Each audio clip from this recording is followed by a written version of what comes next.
Yo, what's going on, chat? How's everyone doing today? Shouts to Jason Haddix 56 for 12 months of. That's not Jason Haddix, though. Who the frick is Jason Haddix 56? I don't think that's Jason Haddix, but thank you so much for the resub for a month, for 12 months. What's going on, chat? It's been a while. It's been a week. Oh, you changed your name. All right. I thought you were Jason for a while. All right, I have Jason waiting in the green room, but for those of you who are not familiar with Recon Sundays is my weekly stream where we do a little bit of hacking, or I bring on guests and we do recon on them. We ask them about their experience as hackers, and we talk to them about their experience. I ask them some questions, we interview them, and so on. But today I'm doing a little bit of a different thing. I actually have Jason Haddix waiting to come on, but what we're going to do today is we're going to look at resumes. So a while ago, where I had Dan on here, we talked about using resumes and that sort of stuff, and Haddix was in the chat, and he mentioned how we should do a resume building thing, and I think it's a great idea because a lot of bug bounty hunters don't realize how much they can use the vulnerabilities they find in their resume, and that's how I got my first job. The first job I got at Hulu was just purely from having bug bounties in my on my resume. But give me 1 sec. I gotta fix some stuff, and then we'll get started.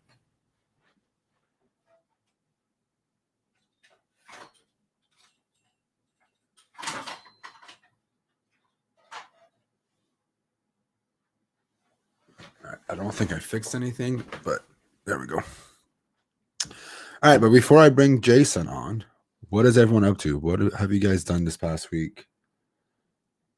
Anyone find any good bugs, any programs you're hacking on? And also a reminder, while you guys tell me about your week, I'm hosting the Red Team Village this year, DEF CON. So if you want to come hang out, there's going to be a Twitch stream happening. On Friday, it's going to be all bug bounty hunting. And then Saturday, it's going to be Red Team dedicated. And then I'm not sure about Sunday. I think Sunday is going to be our closing ceremony. So if you want to come hang out, this one right here. It's the Red Team Village at DEF CON. Go to redteamvillage.io and see the entire thing. I'll also be in Vegas, so if any of the friends, any of you guys are coming to Las Vegas, let me know. We can maybe do some drinks, grab some food. What else? Has anyone been doing this? Have you guys been doing Security Trails Recon Master at all? Has anyone like tried to find anything new on there? You get bugs with no bounty. You'll get one eventually. Learning SSRF, Python challenges, registered for OSCP exam. Good for you. Congrats. Jason with the 5K info disclosure. Udemy. Weston, you got a blind access on Google. Good job. That's awesome. That's got to be hard. When we go back to live recon, I don't know. Whenever I feel like going back to hacking. For now, I'm not really that excited about doing recon live. It takes a lot of energy out of me. First time watching live. Awesome. Welcome.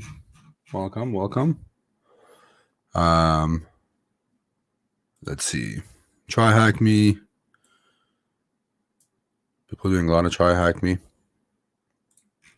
All right. Should we bring Jason on? You guys are really quiet today. Thank you for that 2 month sub. Gone Mail. I think that's how you say your name. Thank you so much. I appreciate it. All right. You guys ready for Jason Haddix to come on? I don't think you guys are ready. I don't think you guys are ready.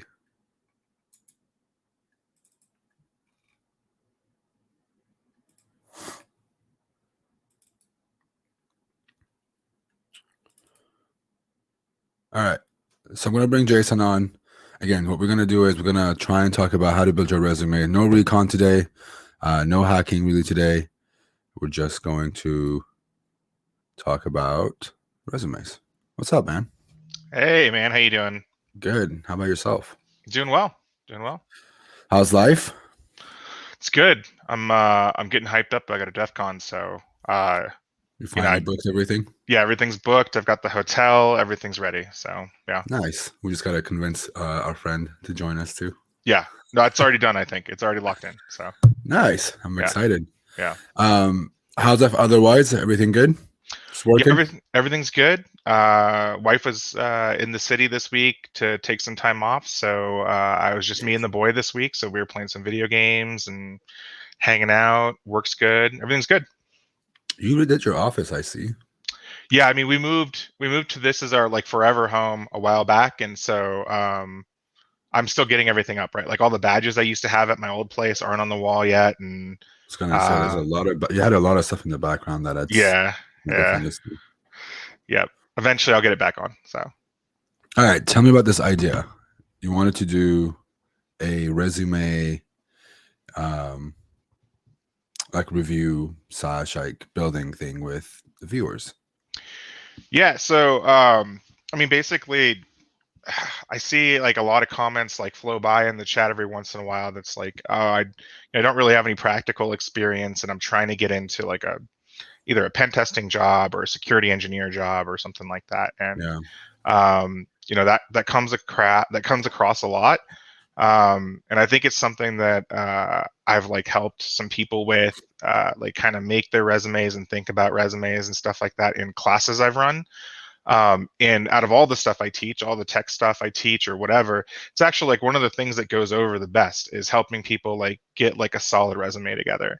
And so, nowadays you can use bug bounty findings, as like kind of one of the pillars for your resume. But there's like a lot of other stuff people don't talk about, and getting past, maybe the HR filter or the technical recruiter filter, getting to, the interview, and that's all on your resume basically, or your extended portfolio or whatever you're doing. So there's like a lot of cool topics to talk about in there, and I thought it would be that'd be cool to check out and maybe grab someone from the community or just show like some of the students I've done in the past, or just wax poetic on just some of the things that I think people should be doing and some of the stuff you've yeah. seen. So yeah. Just curious from the chat, would anybody be interested in maybe joining us live on this chat, and we can go through your resume live, and you can ask us questions. Let me know. Would anybody be willing to show us their resume publicly and let us like help you build it? Let me know in the chat, and if you're down, I'll let you know what the next steps are to get in touch while we're live. But yeah, man, you're right. Like, I don't want to. This comment's gonna probably get a lot of hate, but in some cases, I feel like having your findings from a bug bounty program is a little bit more valuable than having a certificate. Oh yeah, yeah, for sure. Sometimes it can be more valuable. I mean, like, if you just think about it from like hiring, like not even a hiring manager, right? Like eventually where your resume ends up is the tech team you're going to work on, right? Like what's more impressive, that you went to a class and you sat through it, and maybe you can pass the certification. With OffSec it's pretty good because that's a pretty hardcore They're reputable, yeah. yeah, they're reputable, and it's a practical exam, so they know you have the skills, right? But with just SANS or something else like that, that's an open book test when you get the cert. CEH. Yeah, or the CEH, right? That's also like a pretty easy written test. So it's way, I don't know, I feel like it's way more applicable to say, hey, look, I found a bug on Google, right? Like one of the most hardened infrastructures in the world, they only get about 100 subs per year or something like that, and I'm one of 100, and I've did XYZ, and yeah, so I think that can be really valuable as part of your resume. It can't be like your whole resume is your bug bounty career, but Right. it can be part of it for sure. Yeah, I mean, the thing is, like, not even Google. I mean, even if you say you ranked like top 100 on HackerOne, Buckcraft, whatever platform you're hacking, I don't think Buckcraft shows top 100 for the quarter, but you know what I mean? Like showing that you're on a leaderboard, or also like being able to say you have identified XSS and that sort of stuff on random companies that you've hacked on, it shows you have that experience. But I think like you can relate to this a lot more than I do. But as a hiring manager, you probably care more about someone who's willing to learn and actually gain hands-on experience versus someone that's doing things in theory. Because I could open up a book and sit there and read all day long. It doesn't, you know, it just you don't get, you learn stuff, but you're not. It's not practical. It's not hands-on, right? You're not putting yourself out there to learn and that sort of stuff. So I think like with bug bounties, it gives you that option. I think nowadays I see a lot of the companies that are hiring for like red team positions or AppSec engineers, or you know, most of the audience that's around the Twitch stream today will probably be offensive focused, but they're mostly structuring the interviews in 3 columns, right? So the first is like the resume review and checking for practical experience on the resume review, which is, you know, part of this addresses, right? You found something, it's cited on your resume, and if you haven't found something that's cool, there's other ways that you can get past that first column, and then it's kind of like a presentation test, basically, where they'll have you build like a presentation around a topic, right? They'll take a topic like XSS and they'll be like, we want you to talk to us about like advancement in XSS testing or this certain type of XSS, and what is the tooling around it, and you know, where do you see the industry going, right? And this makes you take a topic that is you know, a topic that is kind of well known, that you probably could pull a lot of it off of OWASP top 10, but put your own spin on it and show that you can build a presentation and you can talk about a technical topic in front of people, which is really, you know, a core competency for most AppSec roles nowadays. And then the last one is the practical, right? And then, you know, almost 90% of offensive roles these days will have a practical. Most of them are homegrown. They're not like something you could find like Juice Shop or something like that online. And they'll have in the practical, though, they won't go too hard, right? It's not like an OffSec type practical. It's more in between, you know, OWASP type 10 general stuff and OffSec, right? So it's like a medium level AppSec type test. And so those are the 3 tiers, you know, and you got to talk to the team when you're interviewing too, and they got to like you, and then you're solid after that. So do you have your like bug bounty stuff on your resume right now? I do. Yeah, I have parts of it on my resume right now. So so my resume has like, as part of the experience section, I talk about my experience with bug hunting, which was you know, early back in the day when all this first started. I was pretty high up in the leaderboard. I think I'm still top 40 in the bug crowd leaderboard all time, and you know, and then I talk about like a couple of the bugs I've done. But in, you know, like one thing I talk about to my students when I do my classes, you have to tailor your resume for the job you're interviewing for, right? And that means you'll have multiple versions. And most of my versions that, you know, I've used in the last little bit have been leadership positions. So I focus a little bit less on it, a little bit less on like the hardcore technical hacking and more on the kind of the leadership aspects and experience. So, you know, you kind of have to use your head, you know, there. So yeah, I'm trying to find so I made this tweet a while ago. Let me see if I can find it. Oops, not that. This one. How do I do this? Not good with technology. Hold on. All right, so I made this tweet a while ago. Chat, let me know if you can see this. So I made this thing. So how can one ask about like accomplishments or whatever? This is kind of like what I have put on there. This is from 4 years ago, 3 years ago, I want to say. This is great. But I just put myself as an independent security researcher where I was living at the time. So I'm going to dox myself there, but it's all good. With self. And then like I started in February of 2014. I want to say this was in like 2015, 2016 when I was publishing this resume, or I was, you know, using this resume. And like most of these programs are either public or I'll just report it to them directly myself and got some stuff on there. And it just shows, I mean, you don't have to have all of these, but like CVEs, people always ask like, are CVEs worth it? Or CVEs worth it? I kind of think they are, especially if it's a big company like Apple. This CVE I wasn't really good at XXCs back then. I didn't fully get to exploit it, but it was still a valid XXC and a bunch of Apple products, right? So it shows that I'm doing research on my own. Like business logic errors, cross-site scripting, sensitive server information disclosure, all these different like remote command execution. It just shows that you're actively learning. Absolutely. And you know, the funny thing is that the way you've structured it here, it represents all of the kind of P1 or like really critical type bugs and you know where you found them. And so you're saying that, hey, listen, I know the vulnerabilities, you know, for this job role that I'm applying to. Let's say you're applying to like an offensive security role somewhere, red team, whatever, or AppSec. And I found them on these super hardened targets, which, you know, you would assume have things like web application firewalls, and, you know, they've audited this code a ton. You know, they have a standalone AppSec team that's scanning for the generic OWASP top 10 stuff. So finding these classes of vulnerabilities on these targets are really great. And then one thing I want to say is that, you know, the way you presented it here is very similar actually to what my students do at the end of their AppSec course when I have it, and it's a tiny bit different because most of them don't have any experience, and they haven't really done a ton, right? So I know everybody hates on VDPs, right? But like VDP, you can use a VDP to get some actual findings.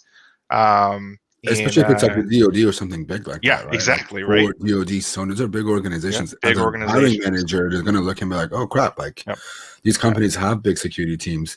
So, the thing that like the difference between doing, like, I want to point out, a lot of people put in like familiar with OWASP top 10. There's a difference between saying you know OWASP top 10 and actually showing you know OWASP top 10 this way. I think this is like very long, to be honest. I've condensed this. I think I removed this from my resume now. I just put like something about how I've hacked on, you know, in my cover letter or at the top where you put your description. I've put I've hacked companies like this, and that. Not because I don't want to list these anymore, but I have more work experience now that I don't have to rely on this. And most of the jobs that I apply for now are corporate, like operations job that just needs to have security background.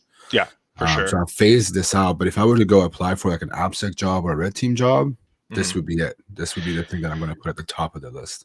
Yeah, and the like I said, the way you structured here with the vulnerabilities, you can do this without having done the same thing that Ben has done, right? So what you can do is you can just restructure this a little bit and say, I've done these vulnerabilities through all of the service type free learning things that exist on the internet, right? So you could do a VDP and find some of these in like a big VDP, and that'd be fine. But you could also do them, you know, with the WebSec challenges on MDSec and Damn Vulnerable Web App and Matilde and Hack the Box and Juice Shop and Pen Tester Lab. In fact, let me show you one that has kind of like a table right here if I can figure out how to share screen. Yeah, I should let you. But while you do that, somebody asked about like VDPs and write-ups. At some point, I actually had these being hyperlinks to blog posts that I wrote. So if I had like a PayPal bug right here, the PayPal would be a hyperlink. So you click or go to my website, so they can actually see what you do. A lot of people like seeing your writing style and your GitHub and that sort of stuff. Even I think it's even better to host your write-ups on GitHub than your website because they look at it more. Yeah. Does it let you share screen? It should let. It is in a second. Yeah, I'm just grabbing the doc real quick. But yeah, this is an example of it. We'll talk about CTFs in a little bit. I know Drop Now, you asked about CTFs. We'll come to that in just a bit. But while we do that, Solar, thank you so much for 13 months. 1 month at tier 1 resub. Thank you so much. I appreciate you. I still owe you some drinks, by the way. I haven't forgotten. If you're still listening, I still owe you some food and drinks, buddy. But yeah. So let's see if this works. Oh, you're sharing your screen? It should try now. Yeah. Yeah, it's on. Want me to put it on the screen? Yeah, that's fine. Yeah. Okay, let's go this way. Add you to stream. There you go. So on the right here is like this box, and it's below the kind of knowledge base. And this was someone who didn't have any experience with offensive security except for one role, and it was very short, right? And so this is actually a co-acquaintance of ours, this resume, but I've tried to nuke it a little bit so I don't dox him. But so in this section, he actually went over like the boot camp that we did. And in the boot camp, we just mentioned that we completed these challenges, right? So WebSec Labs, Damn Vulnerable Web App, Matilde, Juice Shop, right? And then at the bottom, I give this resume to all my students. It's the same. It's almost the same resume. We just changed the design around it a little bit. But after doing these, you could put CTFs in here. You could put whatever. And then for all of these, I have them actually link back to their GitHub with full write-ups of the vulnerabilities that they do, right? So part of the thing that people want to see as well is that you can communicate about vulnerabilities, not just not just find them, right? Because if you're in an offensive role, it's like 50% or maybe a little bit less than 50% of the job is actually reporting. And so I had them link to some of the more technical vulnerabilities in these vulnerable apps, and then do a write-up for it as if they were writing it for a pen test, right? Or like a really, really good bug bounty report. Instead of just showing that they solved the challenge, take a screenshot, narrate the the idea from front to back, write remediation and not just boilerplate remediation, etc. So just like some of the bigger CTF teams release their write-ups for CTFs, like something like that, like really in depth. And then the person who's going to look at the resume eventually will click on the the link to their GitHub or their portfolio, whatever you want to call it, and they'll see like, oh yeah, this person not only did these things but also has proof and wrote about it and added contextual value and stuff like that. So while you were talking, my graphic card just crashed, but thanks to this new setup I have, I didn't get booted. Oh, nice. I'm gonna exit this. It's gonna leave you online, but I'm gonna come back because yeah, soon we're all right. It's my stream now.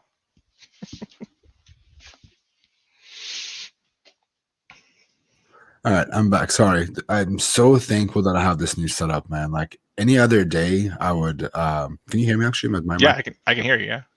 Any other day, if this would have happened with Streamlabs, I would have been completely booted out of my stream. I would have to reset the whole thing and come back. But oh, thank God I'm okay. That's awesome. I couldn't see you or anything. I could just hear you, so I knew we were still live. But yeah, man, I think like you should hype yourself up and show everything that you have done. Your resume is, it's like your bragging rights kind of a thing, right? Yeah, for sure. Brag about your accomplishments. You should be happy to brag about your accomplishments. Yeah. I mean, some people are not good at like promoting themselves, and that's just something that like if you want a job, you gotta get over, or have someone who is good at it help you, right? Ask for some help from someone who has like a like a little bit more skills in the area. But I did kind of write down like notes from the class that I usually do, right? So the things that I focus on when building a resume for one of my students is the first thing is production. The second thing is tailoring. We talked like a tiny bit about it. The third thing is how to present your experience, whether you have zero or you have a little bit, or you have bug bounty experience or CTF experience or whatever, like how to present your experience. And the last part is this idea of beyond your resume, you need to have something else to stand above the crowd, like a portfolio, right? And so I usually suggest, like I said, GitHub and putting all your stuff there, but you could have a website where you have some of this. A lot of people just do standalone website. And like, if you're a tech guy, you don't have to do anything fancy. You can find a template on like Wix or something like that and just post a, website with, a blog and, some of your accomplishments and stuff like that. So, because normally resume people don't want anything more than 2 pages for the resume. You want to keep it to 1 or 2 pages usually. That was gonna be my next question, is that so I know a lot of people that are very weird about like having 1 page on their resume. Do you think that matters to make it 1 page or make it 2 pages on your resume? No, I think 2 pages is fine, honestly. Like, is it that important to keep it as 1? No, I think 2 pages is fine. I think anything more than 2 pages is kind of a lot, but yeah, I think 2 pages is absolutely fine. So let's see if we can find some like resume templates. I want to see like what you would use personally. Like I've seen this kind of stuff a lot, where it's like I don't like it, to be honest, because then it takes a lot of like the left side is completely taken up. Yeah, but at the same time, it's good because your experience or your I don't know. I think you can write more if you have the side open. Yeah, so this is actually the template that I added some graphics to for my students, right? This is the very generic Swiss Google Docs template that they start you building resumes on, right? And we've progressed past this, right? But what you can do is you can go just like if you go like go back to Google search or something like that and just type in like resume template and then look at the images search instead of the web search. Yeah, that's a good idea. So now you can just look at these and be like, okay, so some of these are more baller than others. You just know, right? Like as a person, you can be like, oh yeah, that 6th one, right? With that, kind of teal lady, right? Where she's got some skills mapping on the left. She's got beautiful, dude. That's great, right? Okay, colorful.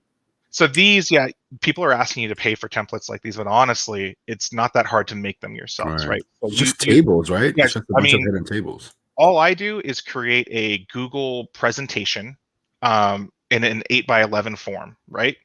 Like a Because that's Google slide, you mean, yeah, as a Google presentation? Slides. Yeah, Google Slides Interesting. 8x11. And then Okay. it's freeform text. And then how hard is it to make those teal boxes, right? It's super easy. Like, and then add in the text, change your font, maybe you add some icons, and then you do a circle crop of your photo, and you've got something pretty baller. So like, yeah, that guy's is really good too, This right? Like is that example. gorgeous, dude. Holy shit. Yeah.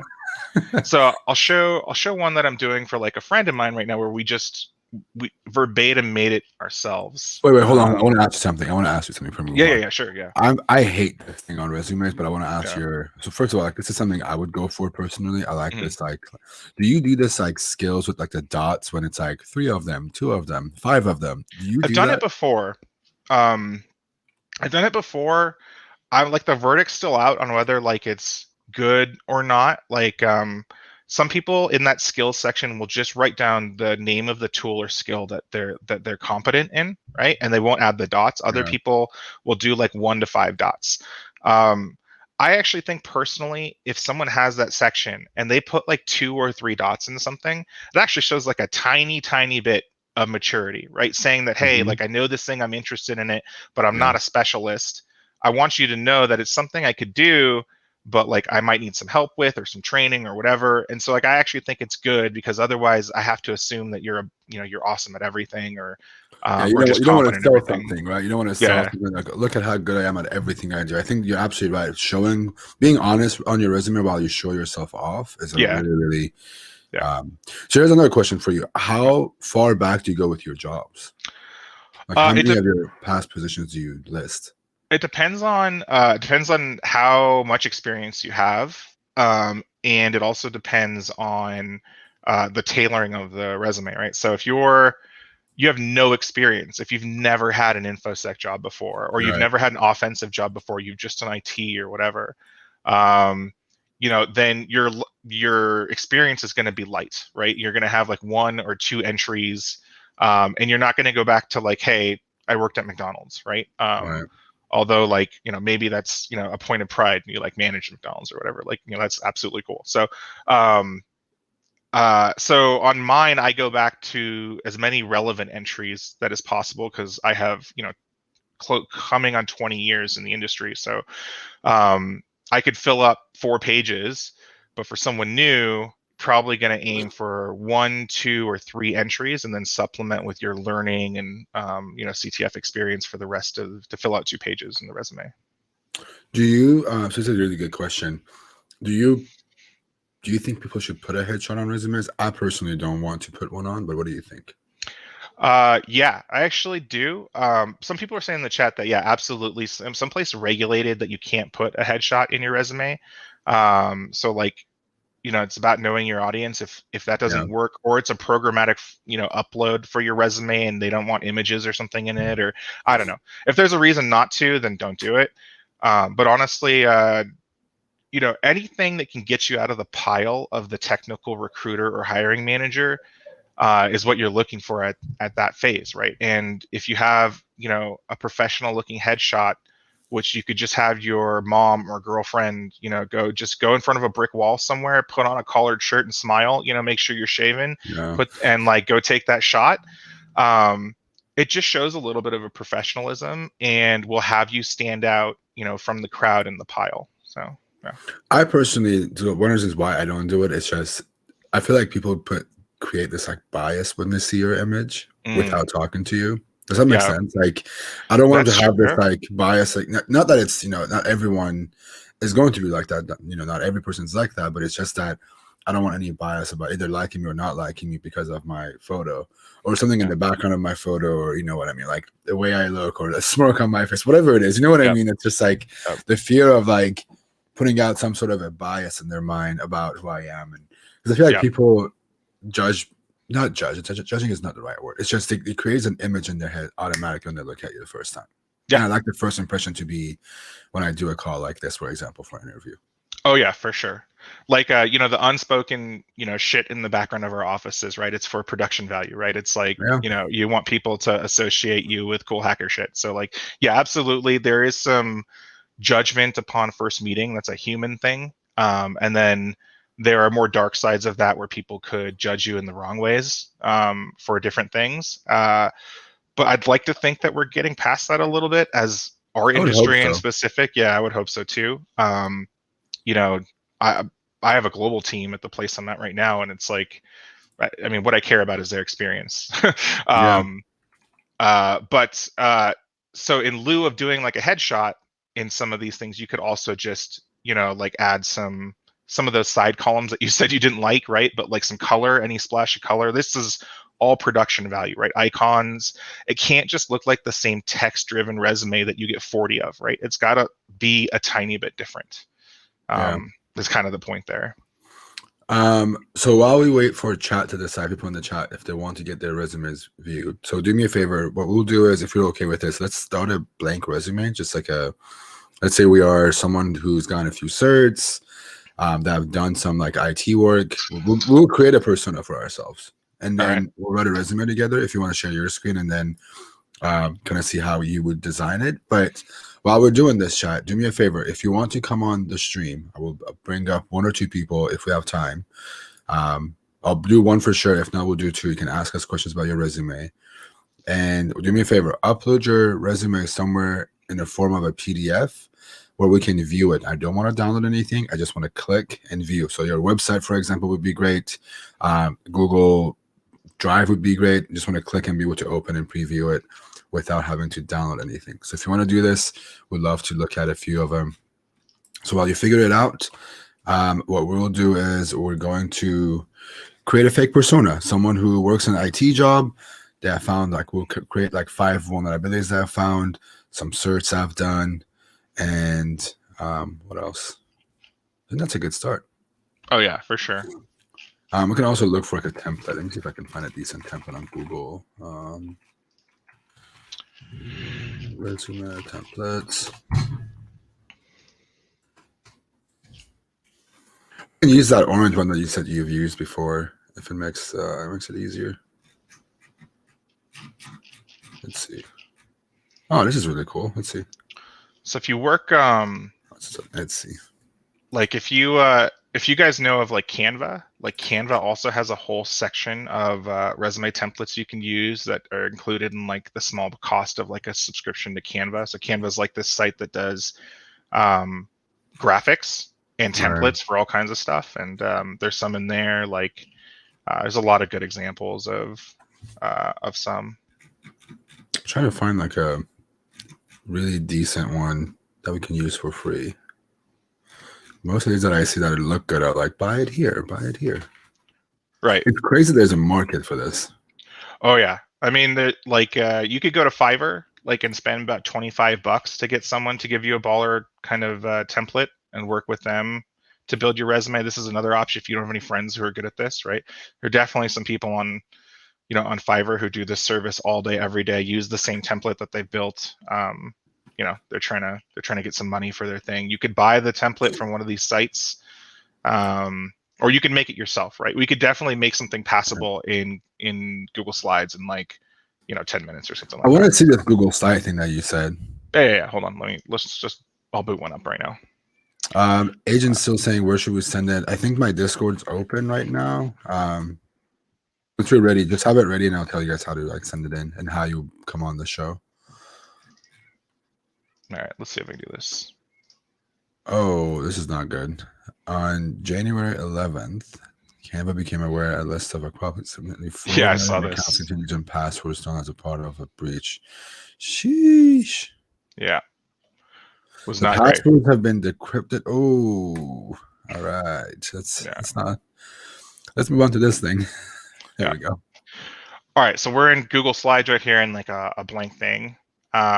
Okay. So the first thing that you're gonna do is, where is it? Where are we at? And watch the stream without getting booted again. That's fine. No. Oh yeah, will that kick you off? No, I would. The thing is, like, I'll never get kicked off. It will just leave you here without me, pretty much. That's page setup. It's been a while since I've done this. Page setup, print settings. Where are we going? We want to set it to 8.5 by 11. So that's the first thing. Oh, so you're changing the actual size of the slide. Yeah. slide. Got it. Got it. Okay. It should be in format options, but maybe it's in. It should be in file usually, right? I thought it was in format options, but file. Let's see. Someone in chat probably knows. Hold on. Yeah. Investigate chat. You guys always seem to know the answer. Where are we going? Chat's always pro. Format. Document details. Page setup. It's in format. Yeah, so usually it's here, but I don't know why it's grayed up for me. Format, page setup. What? Yeah. Oh, you know why? Because make another slide instead of this one. Maybe it's because of the template for it. Just. I mean, there's no template applied, but yeah. Let's see. Or selected, maybe. There we go. Nope. Format. Yikes. All right, let's do this then. Hold on. Maybe first save the file. Someone says patched. That's funny. See if I can also try this out really quick.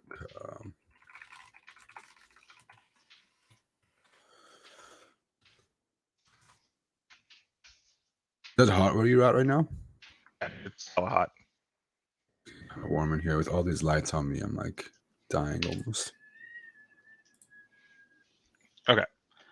So here is one here. I managed to do it before we got on the call. I don't know how I did it though. But this is an 11.5 blank, right? Okay. Okay, so let's go to like, I don't know, Google or whatever. I'll put this in the left and this in the right. So whenever we can figure out how to make the page size 8.5 by 11, that'll be first accomplishment. That's your first assignment, chat. Right. Yeah. Okay. So let's just look up like resume images. Right. Okay. So to decide on like kind of one we want. Right. So, like this guy has like a whole, or this package has like a whole bunch of them. We could go with, let's see. So these are pretty easy to make, like these type right here. Right. Okay, so pretty easy. We just grab a shape here, right? And shape fill should be like this orangish. The chat says, watching security experts trying to make a blank page is my favorite thing to do on a Sunday night. Oh, dude, it's great. It's great. All right. And then if you like dig into here. I like the buckrout orange color. It's like saved in my custom too. Yeah, like because I used to do so much shit. It's like engraved in your brain, I feel like at this point. Yeah. And then you like, you need like a text box here for like whatever for your name. We're gonna put sec. It's like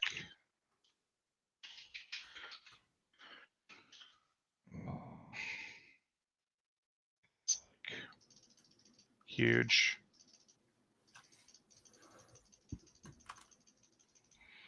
And not have like a kind of default ugly font.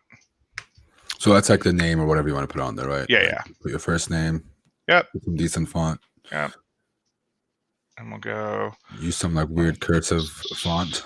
Security icon. We'll put that as your proposed title. Yeah. Line that up there. Right. So this is like the general process. Just find something you like and make it a close approximation of it. Or just buy a template, right? Okay, and then you need like the gray bars, so you'll just make like a gray bar and with text to go over it. And in slides, like this is super easy to do, because everything's just draggable, like it's not hard at all. So, so like if you look at something like this, we've done. Oh, I think I closed it. Here we go.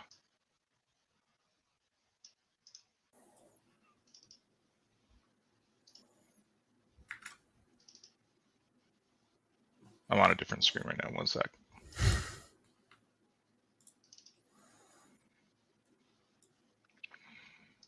So here's like a super produced like version. So this was one of those templates or whatever, right? And we basically built it from scratch with one of my students. So hopefully I nuked all of his personal information in here. That looks like a LinkedIn profile, kind of like a Twitter meets like LinkedIn. Yeah. Kind of a thing. Yep.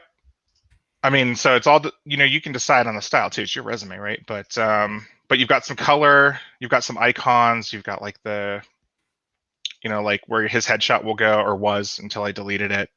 And then this is like 2 pages of like experience, etc. So yeah.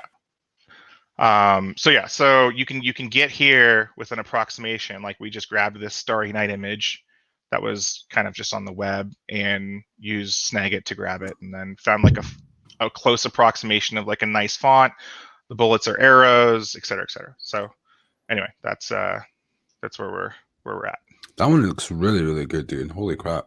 Yeah. I like it takes the a while. top, So. like, yeah, I mean the top being the other way, it looks pretty dope. Yeah. Depending on like what format you want, right? But you just steal some format that somebody's already made up. And you're not in trouble or anything like that because you made the graphics yourself, right? So right. Yeah. So like you just choose something you want. Anyway, that's production. So and we can just, I guess, use this.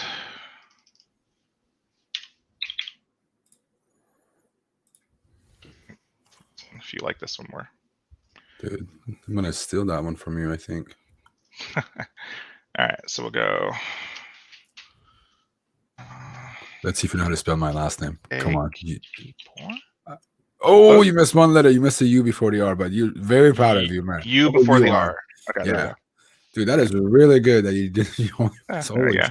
Listen, my uncle still messes up my whole name. It's fine. Don't feel bad. My uncles can't spell my name. It's fine. All right.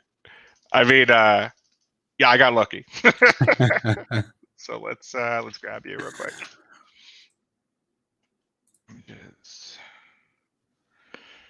I really like this one that you have. That is my ultimate favorite photo of all time. I don't know where you got that, but I want one like that. We took this in Buenos Aires, Argentina. I was really tired, and like the photographer was like, "Hey, come here, let's do a photo shoot with you." And I'm like, "Please let me alone. I'm really tired. I want to go to bed." And then this happened. I was like, "I'm so glad I didn't go to bed." So I'm just using Snagit here to grab that, and we will copy it. Resume that we were working on before. This one.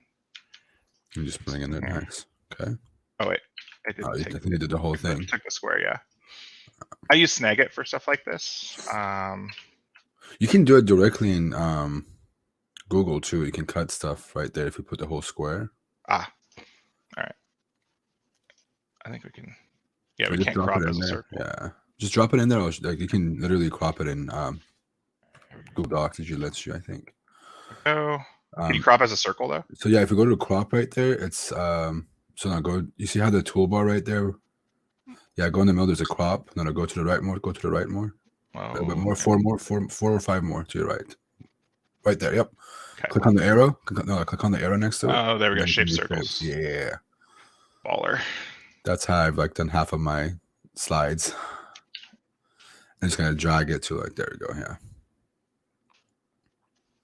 So you're doing the actual like you're moving the image too. So yeah, there you go. Yeah. That work? No. So press enter right now. Let it like save. And there we go. There you go. Boom. I'll throw you in here. Baller AF, dude.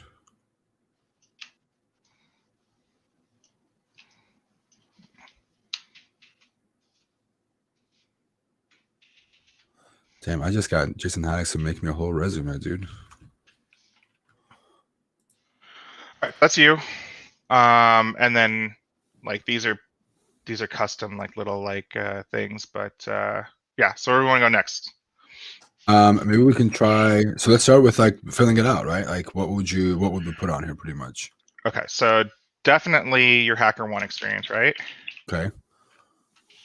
So this is what job are you going for, though? Let's say people want to go into so I don't want to do it for me. So let's say people that want to get into pen testing. Okay. So let's make it persona. This is not me. This is a persona of someone who wants to go into pen testing and have done some like maybe IT support job. I've done some IT support job. I'm IT support too. Yep. And because that's a lot of people that I get. It's like they want to go to the next level of their career with what they're doing. Yeah, sure. And I have like CompTIA, Network Plus, and some other ones. It's like an IT admin somewhere. Yeah. We'll just say IT admin. What's a generic like big company or something like that, or even small company? Evil Corp. What? Evil Corp. Evil Corp. Evil Corp, San Francisco, California. Yep. All right. So you're gonna start getting. Let me zoom in just a tiny bit here. Let me fit now. Okay. All right. So IT admin, Evil Corp, and we'll just say 2020 to current. Yep. Okay. Okay. So when you get into describing your positions, right? I think most hiring people want descriptions of accomplishments more than just like a generic description of the job, right? Like if you say I'm a pen tester or I was an IT admin or something like that, I think that that kind of falls a little flat, honestly. Yeah. So I jacked this from a friend of mine who manages pen tests, right? He's like a project or program manager for a pen testing company. And so his was like, okay, so how many programs have you managed over the course of your career? And he's like, well, I've touched 500 different programs in my lifetime at this old company, right? So for this IT admin, we would talk about some of the big accomplishments at their tenure at Evil Corp, basically. So you want to make something up here? Or? So just going to look up IT admin job description just to see.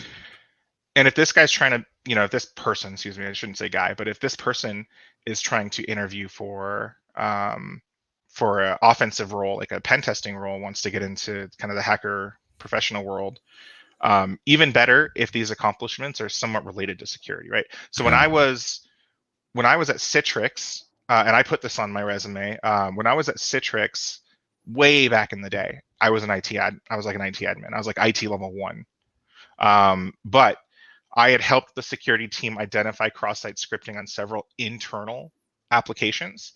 And so I put that in my experience here, and it shows that as part of that job, I even went above and beyond to do some general security stuff, or like I manage endpoint protection, right, which is somewhat security related, right? Like the fleet of endpoint protection across Citrix, manage that, or anything like that. So.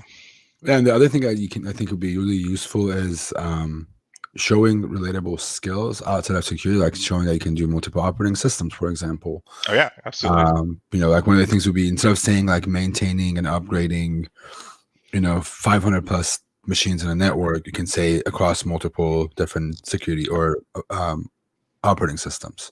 Yeah. Also, look at this guy sitting on a freaking throne of Red Bull. What the hell? That was my click on it. Read the caption. Read the caption. Let's see. Hold on. I just find that hilarious. It was because everyone was making fun of the Red Bull program, and I wanted to like have some fun with it. Yeah. It says "Got my head in the clouds." Dude, best VDP on the planet, honestly. So listen, the thing is, like, I made a whole video about this Red Bull thing, and then I didn't publish it because of how much shit people were giving to their bug bounty program. I made that video in like November or something, and I never published it just because people were giving us so much crap. But I think I'm going to post it. It was just funny because of how they delivered the boxes of Red Bull to your house. This UPS guy was like mind blown by it. He's like, how much Red Bull did you order? Yeah. I have the video of it on my phone. It's insane. That's funny. That's super funny. I'll see if I can share it with everybody to watch it in a bit. When we finish this, I kind of want to pause here, right? So like we're going into like building a resume here, and like I don't know if that's kind of what the viewers want, if they want something else, like if they want us to go over somebody else's, or What'll be valuable for them. So maybe they should let us know via chat or something like that. Yeah, let us know if chat. Let us know if you want to see like where this resume goes. I think we covered how to make the basics of resume. Maybe we could do something for like instead of doing the IT part, we talked about what to put on there. Maybe Mhm. for the second one, we can do like your bug bounty experience and like your skills. How would you list those? Yeah. So, Because I feel like um, your skills of like outside of security is talking about your skills about like scripting, your different yeah, languages, or the bugs that you have found, mobile IT, and that kind of stuff would be also cool to have. yeah. So I've definitely done that before. Um, and so let's see if I can find an example. So I put that either like under education or like related experience, honestly. So I'll have the professional experience here sometimes. And then I'll have another section for like related stuff or like competencies or something like that, depending on what we want to call it. I'm trying to find an example of it right now. I see someone's asked about CTFs a million times. I think we kind Yeah. of covered that already earlier. Well, But it can go in like one of these sections. So yeah. let's do this, right? So this will be experience, and then we'll just say this person only has like the one job, right? They're super young, just getting into stuff. Hmm. So we'll start nuking all of this. Yep. So that's all boilerplate from old stuff. But you And then just to like answer this question because this is something that I get all the time. You recommend 1 to 2 pages, no more than two at least, right? yeah, That's one to too two much pages, now. yeah. No. Yeah. So let's grab experience.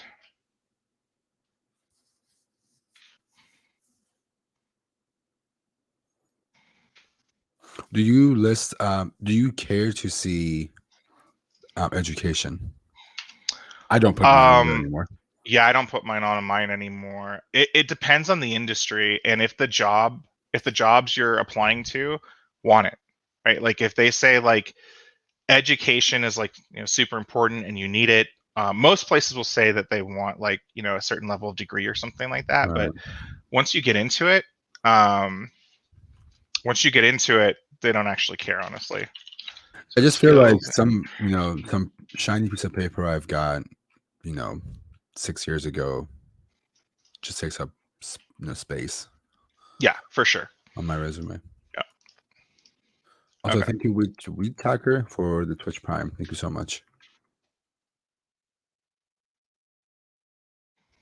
So I'm gonna grab this from the other one I did real quick. So here's where you would put like your certs, Yeah, accomplishments, bug bounties, whatever you've done.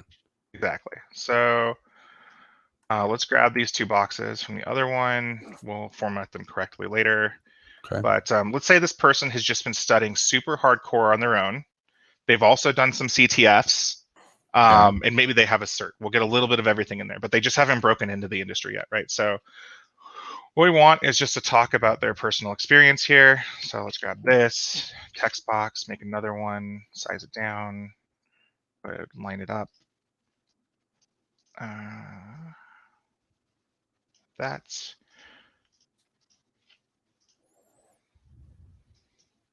pull these down a little bit because I just wanted the text for these. As far as your resume goes, do you recommend people doing a cover letter or having a description or summary at the top of the resume? So some of the people I've done actually, they don't have a lot of experience, right? And so they need to talk about themselves a little bit and their Right. passion, right? And Mhm. so I recommend it um, for people who can't fill up 2 pages, right, with their Right. professional experience and their skills and training. I had a couple students who spent a paragraph at the top of the resume with like a personal statement talking about like how they were excited to get into this industry and how much self-training they've done and like and like a small like 2 sentence personal story. And when I see those come through, at least in previous jobs when I was hiring offensive security people, if like that's funny for some reason or like quirky or like anything that makes you stand out, like it was a positive Yeah. for the resume. If you have a lot of experience though, you probably don't need it, right? Because you're already going to fill up 2 pages, and you don't want another page with the cover letter. What about a cover letter? Would you recommend people? Because I've seen some companies Yeah. require it for some reason. Yeah, that's weird to me. I haven't required a cover letter in like 5 or 6 years, something like that. So yeah, I kind of refuse to do it at this point.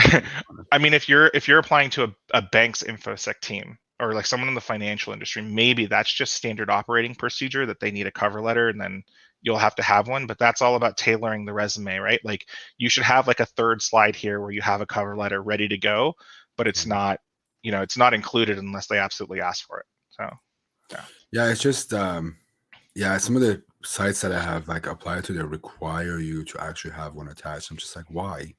Yeah, I don't know. It's I mean, like hiring in general is getting more and more new school, which is nice. Yeah. So won't really matter a ton in the upcoming years. So What do you think about using GitHub as your resume? like a standalone link. Because someone asked, what are your thoughts on GitHub for resumes? Using GitHub as your resume, rather. Like would you list your GitHub on resume? Yeah, I absolutely list my GitHub on my resume for sure. What about your other social media accounts? Because I feel like so the reason why I'm asking that is, do you as a hiring manager give two craps about their social media? Do you look them up? Because it's like this thing like a corporation is going to look at your social media. Be careful what you put online. I feel like we're past those days of like creeping and stalking people online. Oh, well, I think it'll absolutely happen. So like I don't know, like as soon as someone submits, people are going to Google their social media. It's just like human nature. So Right. I wouldn't put it verbatim on the resume though, right? Like that's your personal part of your personal persona, right? Like this is more to show your professional persona, in which GitHub is a little blend of both. But I think that I would put my GitHub, if you had some cool stuff on there, like if you built a tool, or you want to supplement your resume with more of describing what you did with like your CTFs and your challenges and stuff like that, then yeah, I would put a link to your GitHub then. Like I would personally do like GitHub, LinkedIn, and like my HackerOne profile for like a job, just because I have a lot on HackerOne to just say kind of like or BugCrowd too. You know, if you're active on BugCrowd, whatever bug bounty platform you're mostly on, I think you should put it on there so they can look at your accomplishments and achievements and that sort of thing. Yeah. Okay, so like this person's done some CTFs, right? So participated, and let's say they won maybe like a smaller one at like a B-sides or something like that. So participated in DEF CON CTF qualifiers, and we'll just say they did somebody in chat tell me a DEF CON CTF qualifier event. Did the Google CTF count for a DEF CON CTF qualifier event? I think so. Let's see. CTF, DEF CON CTF qualifier. Maybe quicker than I am, but Seesaw. Yeah. Seesaw is actually like a great competition too. Okay, so Seesaw, and we'll say they also did Google CTF, and that counted for something. Yeah, and then you'll just do whatever other ones you did here. And we'll put here a little bit like since we don't want to like list all the CTF experience verbatim, we'll just put like a little bit about the experience. So let's see here. So let's see. Score points for team. I'm gonna go with my homies. Shellfish. 13 point shellfish on categories related to web testing and binary exploitation. Fair enough. One second place. It's just fictional. Would you list that together if it's the same CTF? Like if you place and also, scored points? Yeah, I would. Okay. Yeah. I mean, because in one place I'm talking about competencies, and the other place I'm talking about like, hey, we actually like did some, like we're like in the top 10 or something like that. So yeah, as you saw. But we'd work on that, right? Then you could talk about more areas, and you could say link to exploitation write-up here. And you just hyperlink this. So send them so they can see how you did it and kind of show off your experience. Yep. Okay. And you like GitHub here or whatever. So like obviously you could make this even more. You can make this like a paragraph of talking about your experience in CTF. Maybe you captained the team. Maybe you built some tool for your team. Maybe you were on the defensive side of the team. Maybe you want to talk more about one of these categories, like you did SSRF or whatever. But this is a person who, it depends on how deep you want to go here. Okay. And then what about, so for where you have those bullets at the bottom, that would be like, you can make one of them be all the juice shops things they have done, and then maybe one could be your certificates. Yep. So like for this last one, I'll just put that, I'll just put like also completed X, Y, and Z certificates in the last X years or X months if it's like a short amount of time. Yeah, what do we want to call this? So also completed following application-based certificates and what would you call those OS things? Certificates. Yeah. And training. That's fine. I'll just colon and we'll bring these up. And then we'll do, so like what's a cert they could have? You give us cert in your training? I'm sorry, what is it? Do you do a cert in your training? Not yet, at least. Okay. I don't know. I have a hard time saying like it means something to finish my training, to be honest. Okay. But I feel like it's a good thing to have. But I think Udemy gives you a certificate at the end of it when you do the Udemy course. And we'll just like security and IT. So we'll say this person like did the CEH or whatever. So certified ethical hacker, certified CH. Honestly, doesn't mean much these days. I was gonna say that's okay. Would you? At least it shows effort. Would you include your TryHackMe certificates? Like, if they give you some like certificates for finishing those paths? So TryHackMe, I would put on here too. So let's put TryHackMe. See you all day. Thanks for joining, dude. And then also your Pentester Lab gives pretty legit certificates as well when you complete their challenges. So I had someone say here in this section, like if these are certs on this side, let me just cut these, move over here. And then, sorry. And then over here is certs. We'll just do, what are the Pentester Labs, like the AppSec Bootcamp one? Yeah, I mean, we can list whatever one you have done, right? You just see whatever they call it on that certificate and just pretty much link it in here. Yeah. Okay, so we did the CTF thing. We did what about vulns you have found in companies? Would you still make it a bullet in one of those skills? Like the second one, identified XYZ vulnerabilities across companies such as whatever, like XYZ. Yeah, so that's I'd probably put in like its own little section here. So I would just put bug bounty and security disclosure. So for everyone asking, like, what about EJPT? What about this? You can name whatever certificates you have. We're just generically making these. Just because we don't mention EJPT or, OSCP doesn't mean that it doesn't belong on here. It just means that we're just making random arbitrary things to put on there to show you what it would look like. Yeah, I mean, you could put anything on here, right? Like, but there are some good examples on here. Yeah, I mean, anything that could be related for that job or that role you're going to. EJPT. What else? If you have any networking one, any of the CompTIA ones, it just shows that you're more certified. And some people care about that stuff. Like they want to have certified people. Or some jobs may require you to be certified, and you want to make sure you put them on there. Yeah.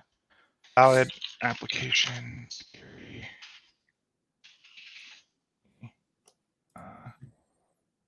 security.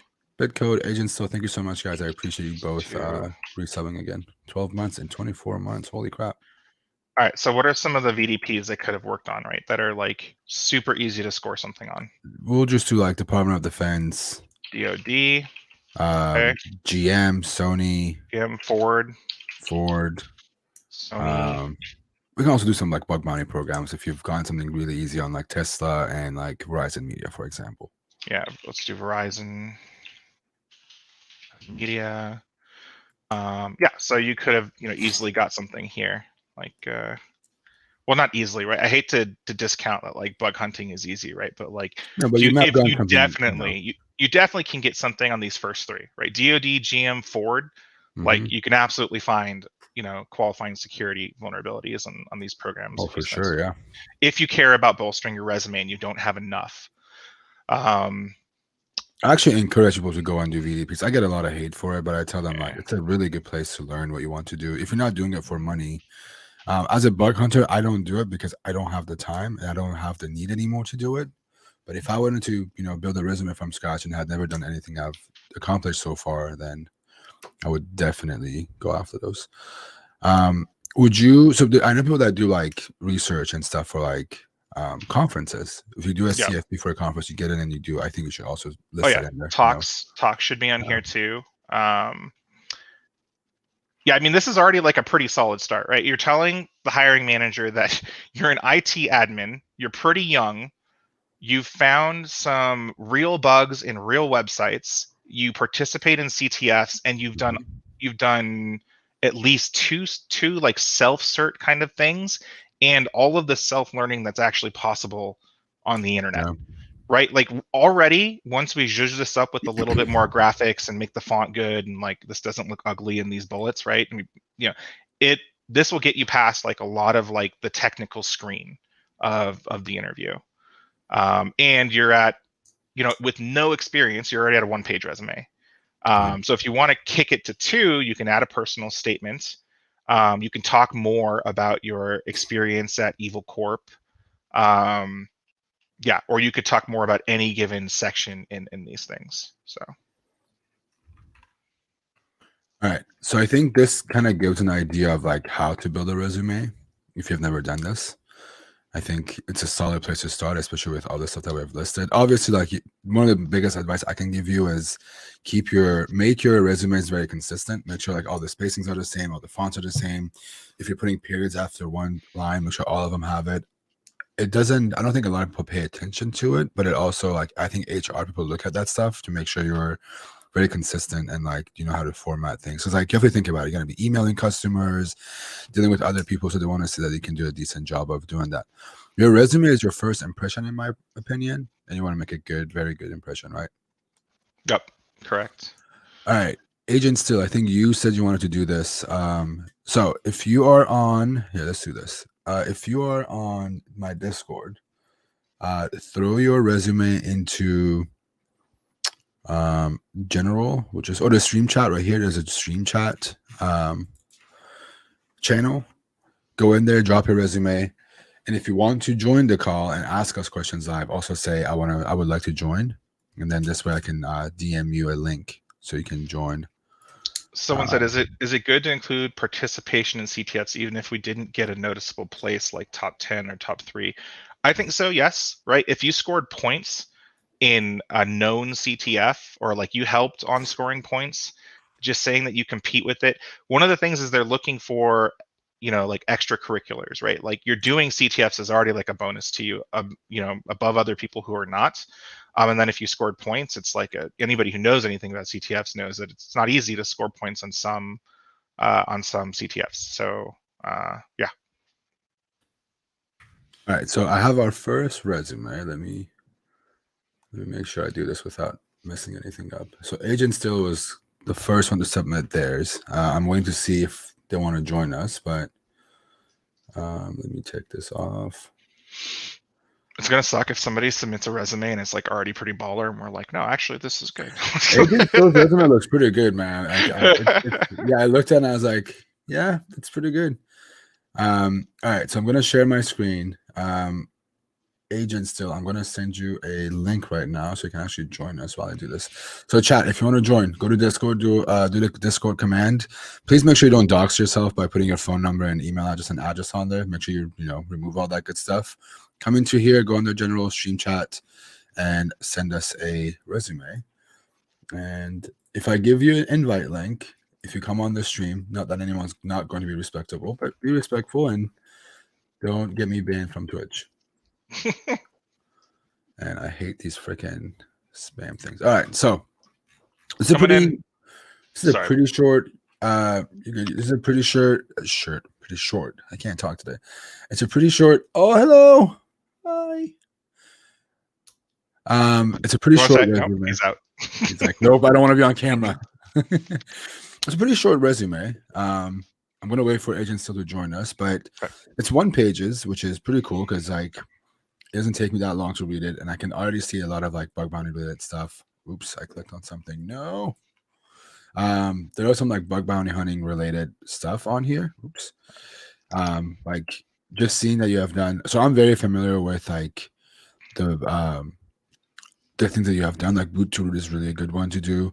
I've never seen the Def Camp one. Have you seen Def Camp before, Jason? I mean, I've heard of Def Camp. I've never been to Def Camp, no.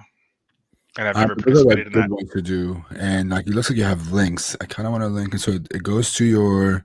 Oh, so you're actually linking to your CTF. Your CTF time, which is pretty, great. Yeah, because people can verify there. Yeah.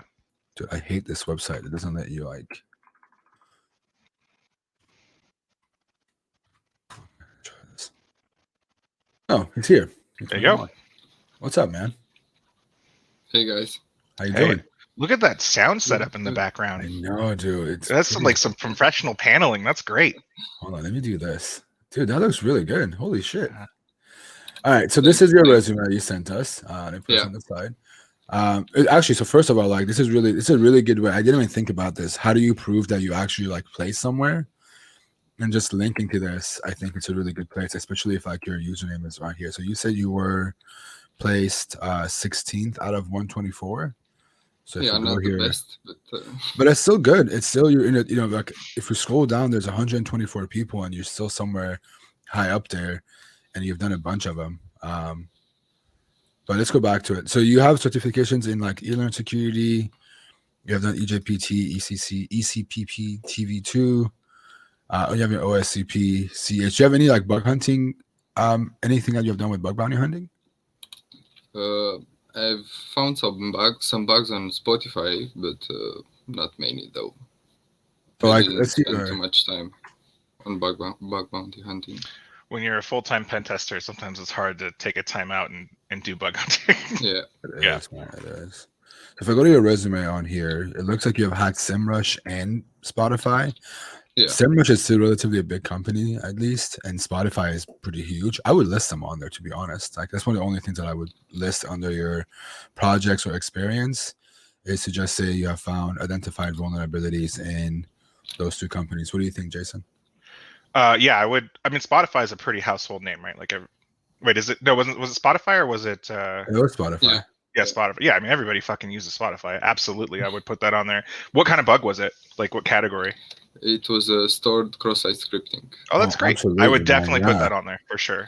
Yeah, it's a big company, and also like it shows that the way I looked at it is like companies like Spotify have big security teams that have a bug bounty program, and they're like, if I go to the Spotify program, I'm gonna look and say, let's see, they've had 783 reports resolved, 429 hackers hanged, and you were one of them, and that's a pretty big accomplishment. So I would definitely list those on there for sure.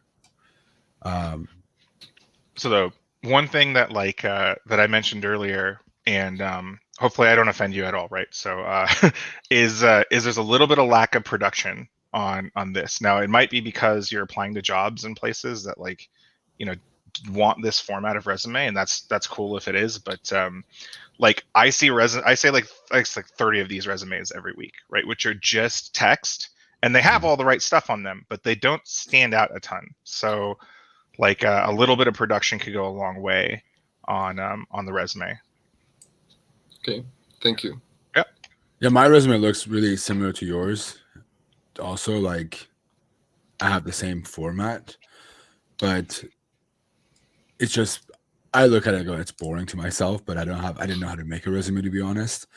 But he's right. Like, if you applying for like a big company that's, they're going to go through hundreds of resumes, you kind of want to stand out a little bit more versus like a company that's maybe going to get 3 or 4 people applying for that job. Let's see here. So I like what you did in certifications here.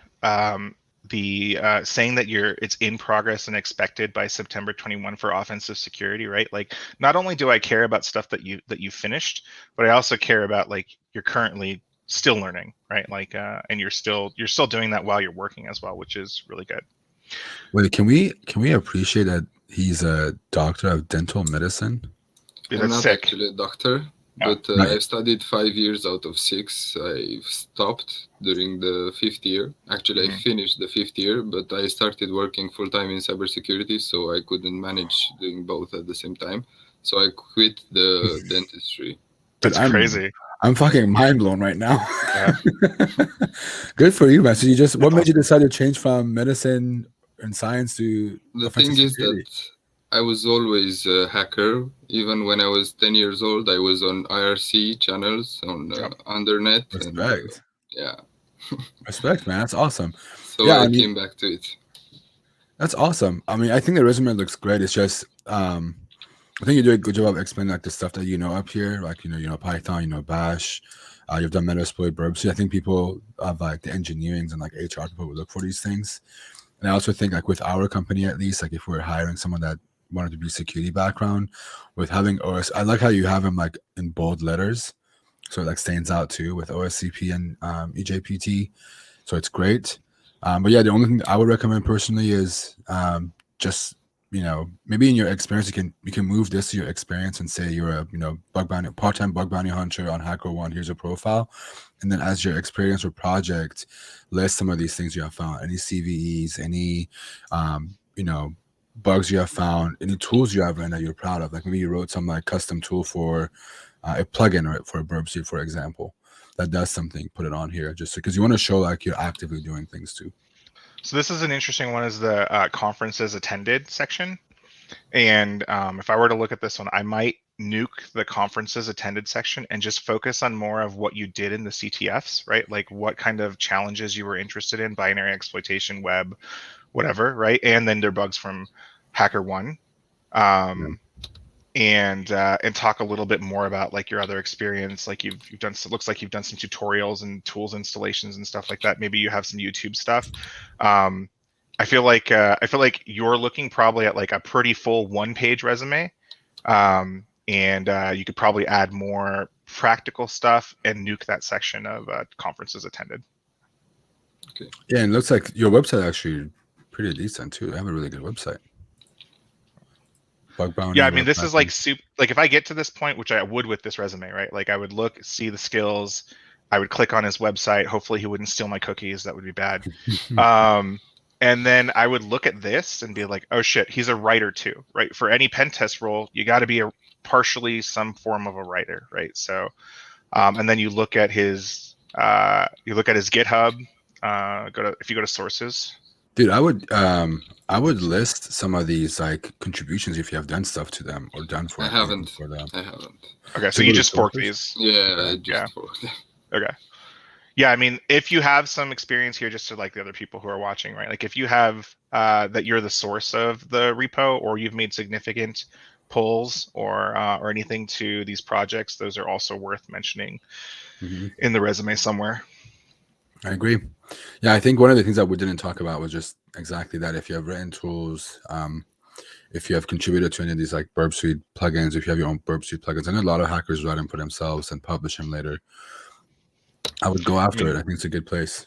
I mean, even making payload lists, right? Like a lot of people make custom payload lists for tools, or like they rewrite an existing tool in Go to make it more stable and fast. Well, stable's a relatively word with Go, but yeah, fast at least, right? So yeah. All right, should we do one more resume? Do you have any questions for us, Agent Phil? No, I'm good. Thank you so much, guys, for having me. Man. Thanks, man. Of course. Thanks for joining us. Nice meeting you. Thank you for the advices. Of course. See you guys. See ya. All right, so we have one more. Eddie, I think is your name. Eddie with a Y at the end.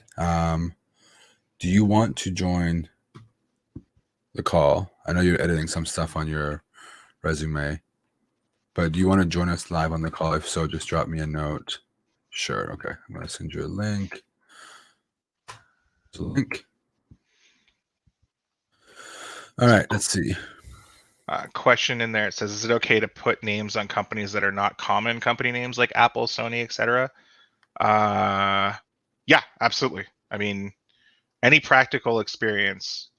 It's like the next level up from doing like TryHackMe and WebSec and stuff. If you're going to put that on your resume, you know, yeah, put real life experience there too as well, like the bug bounty stuff as well.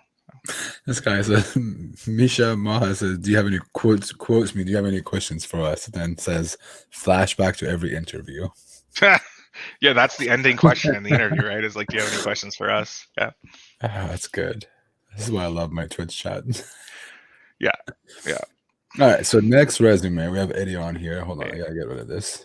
Let's put this on screen for a sec, and then let's add Eddie to the stream. What's going on, man? How you doing? Hey, how's it going, guys? What's up, Eddie? Good. So I'll let you start this one off, Jason. So you did your education, especially if it's in IT management, cybersecurity. I think that's one of the things that we were talking about too. Was like, do we put it on there if it's relatable? But I'll let you kick it off, Jason. Oh, I'm sorry. I was using the app that you're using to share the screen, so I can't see. All right, hold on. I'm gonna add it to the stream. Okay, Sorry. there we go. Cool. I'm new here. I'm new here. All right. Let's see here. Okay, so you got top. That's fine. I've seen this template. Like, this is the template I use with my students, so it makes a lot of sense here. We ended up taking this template and adding a little bit of production to it. We added like this this corner things to it, which are like blue and purple. So like a little bit of production and whatever. So you started with relevant training and certifications. Any reason why you started with those at all? I think those are more security related than some of the experience that I have. So it's, more IT experience, some of that IT audit experience. So not necessarily in the security realm. Got it. Okay. And what is in your history is like auditing, like so doing like compliance auditing, auditing, SOX auditing. So I mean, that's still very relevant to security. So that's for good. sure. I think it would give you a good way to like show that you have a little bit of experience in the field.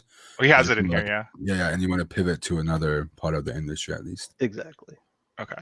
So let's see here. Okay, so same advice as some of the last stuff we said, right? So if you're going to use relevant training and certifications at this top level, I want to know more about what you're actually specializing in on Hacks the Box and TryHackMe and HackerOne, and I want to hear more about those stories. So so for Hack the Box, right, like which boxes are you interested in? Binary exploitation, web app stuff, is it general red team stuff? And both that goes for Hack the Box and TryHackMe, right? So the HackerOne stuff, I want to hear about bugs that you've found or you've even attempted to find at this point, right? So you could break these 3 sentences probably into 4 sentences and list your HackerOne as separate. What have you found on HackerOne? Have you done any like stuff there? Submissions? 0 submissions. So just to capture the flag stuff. So I'm definitely not as impressive as the last guy for sure. Okay. Well, I mean, you didn't capture the flag though, right? You've done some CTF. Yeah, I did the CTFs, but that you guys had for the Hacker 101 CTF. Yeah, the Hacker 101 CTF. Yeah, I would put this on here. If you've done some of the CTFs, I would just say completed. Not to nitpick, but this is something like I don't mean to nitpick at all, but like branding thing. I really look for this kind of stuff, like making sure like the brands are represented. I don't know what it is, but personally for me, it's like making sure everyone represented properly. The consistent thing that I was saying, I don't think a lot of people care, but personally for us, we look for that kind of things because again, if you're getting a job at a company, you're going to be communicating. You want to make sure like if you talk to Hack the Box, you have their name written properly. TryHackMe something. So capitalization and like formatting is a huge one for most companies. The more corporate they get, I feel like the more they're going to care about that kind of stuff. So keeping that in mind, because I remember like also Jason, when you were doing the resume, you would keep making sure the fonts look the same, the formats look the same, the spaces look the same. Consistent. I mean, I would really dig into what you did on these 3 platforms, right? Like Hacker 101 or the HackerOne CTF, right? It was heavy web. a lot of it was heavy web, right? So talk about, how far you got in the CTF, what things you exploited, what tools you used and stuff like that a little bit. And that gives like anybody who's reading, since you've put this front and center on your resume, it gives them a good idea that you know what you're talking about. You have some tool experience, et cetera, et cetera. If you're using Burp Suite, Metasploit, I think all of those should be on here to show some of your experience that you know how to use these things. What do you think, Jason? Oh yeah, absolutely. I think so. Sure. So it's really funny because I'm looking at one of my students from my class and looking at yours side by side. So they broke it down into skills and training in the example that I have, and they broke skills and training down into two distinct sections. So in the skills section, they kind of did what you have listed all over, which is your tool experience and your operating system experience and stuff like that. And so they broke it down into OS familiarity, AppSec tool familiarity, vulnerability types that they've tried to exploit or know how to exploit in one section. And then the other section, they did their training, which was CTFs, boot camps, pen tester lab. And then they wrote about a paragraph for each, what their experience was with each one of those. And that can take you from like this small kind of paragraph you have right now to like a big block where people are like, holy shit, Eddie is the bomb. Like, and he's ready to go. He's done all this stuff. Like he's ready for whatever, offensive security job. So that's a little bit of advice there. In the Code Academy stuff, we haven't talked about this yet. I actually do recommend what you're doing here is basically referencing any coding training as well, right? Like, so I have all my students talk about the Code Academy courses that they finished, and I make them finish 7 of them. So I make them do HTML, CSS, the Make a Website course, the JavaScript course, the Deploy a Website course, the Command Line course, the Python. Oh yeah. I make them do actually quite a few, more than 7. Learn SQL, learn PHP, and learn Get. And those are the ones that they have to complete in my class before they even start the class.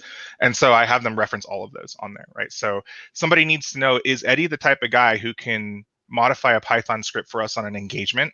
It's like, yes, absolutely. He's done this, ready to go. At least he has a core competency there. So, sure. Or also the other way around of, is he able to write something for us on an engagement? Yeah, absolutely. Yeah. I mean, in pen test shops, the usual like graduation is like you get to modify some tools before you get to write tools for the team. But yeah, absolutely. Yeah.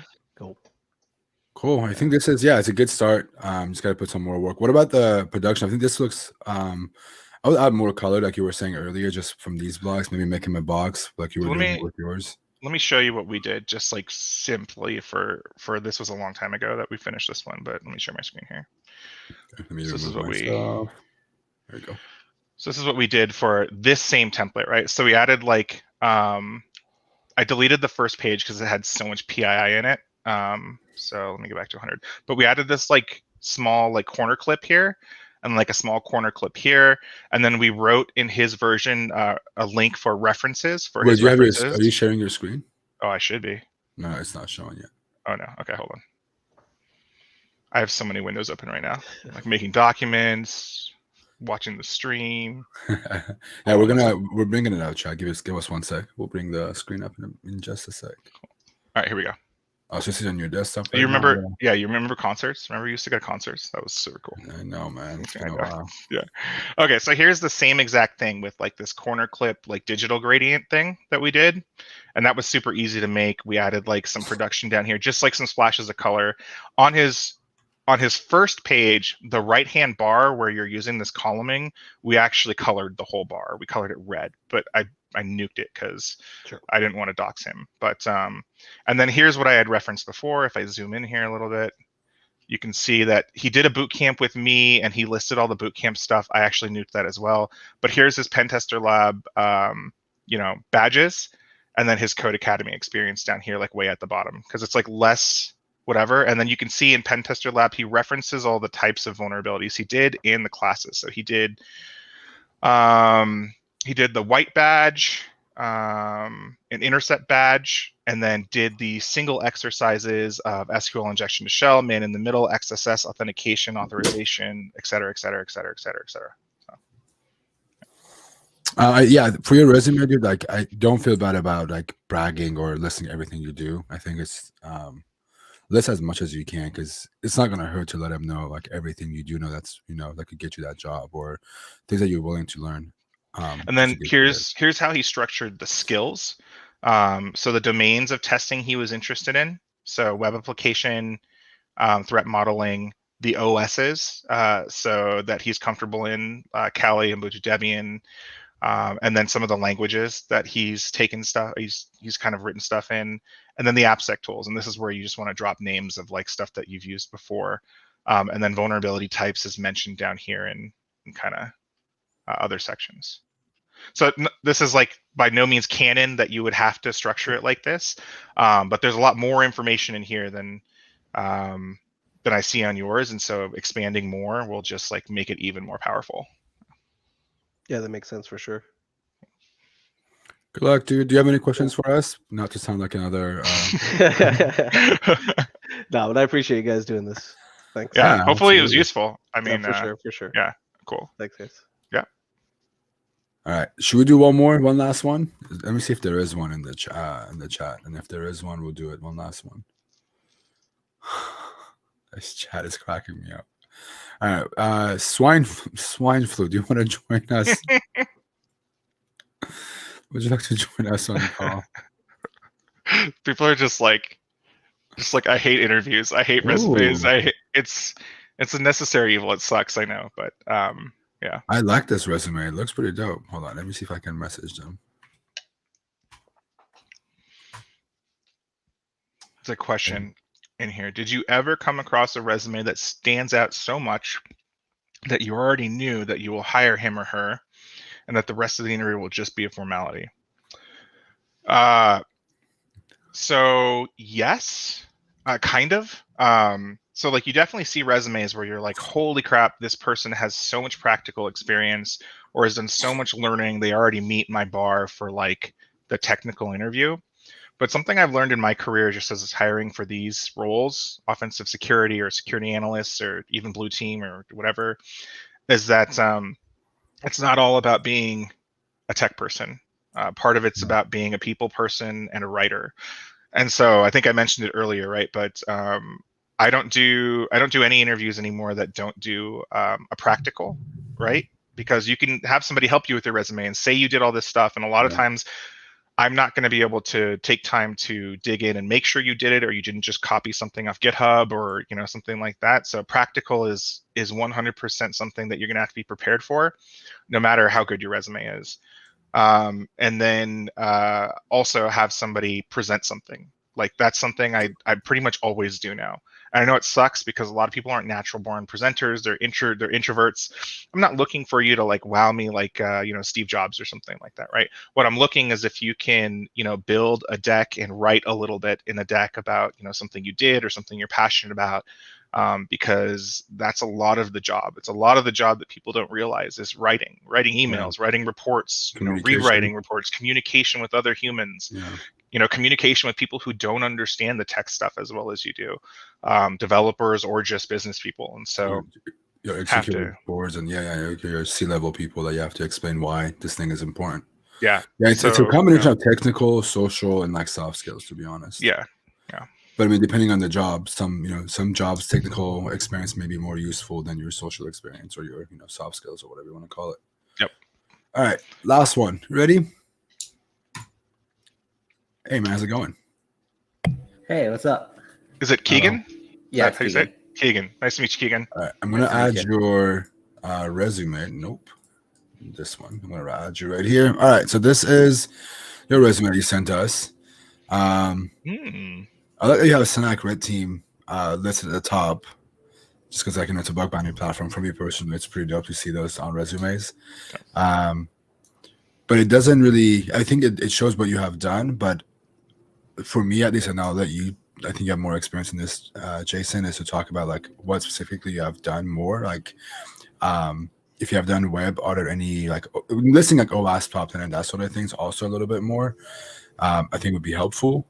But then again, I haven't read the whole thing yet, so I haven't looked down here to see if you have listed them down here. But being more specific of kind of things, because I know you have, you say you have done internal and external facing stuff. You have found stuff with proof of concept.